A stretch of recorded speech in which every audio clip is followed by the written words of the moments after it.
بسم اللہ الرحمن الرحیم۔ عیدین کی نماز کا طریقہ۔ سب سے پہلے جو ہے نیت کریں۔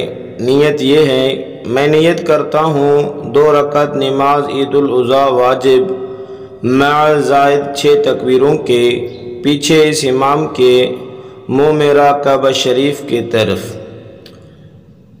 اور تکبیر تحریمہ کہہ کر ہاتھ باندھ لیں، پھر ثنا پڑھیں۔ اس کے بعد دونوں ہاتھوں کو کانوں تک 2 مرتبہ اٹھا کر چھوڑ دیں، اور تیسری مرتبہ تکبیر کہنے کے بعد ہاتھ باندھ لیں۔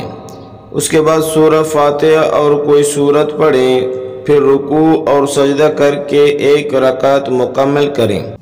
دوسری رکعت میں سب سے پہلے سورہ فاتحہ اور سورت پڑھیں، پھر رکوع میں جانے سے پہلے 3 مرتبہ دونوں ہاتھوں کو کانوں تک اٹھائیں اور چھوڑ دیں، اور 4تھی مرتبہ اللہ اکبر کہہ کر بغیر ہاتھ اٹھائے رکوع میں چلے جائیں اور بقیہ نماز پوری کریں۔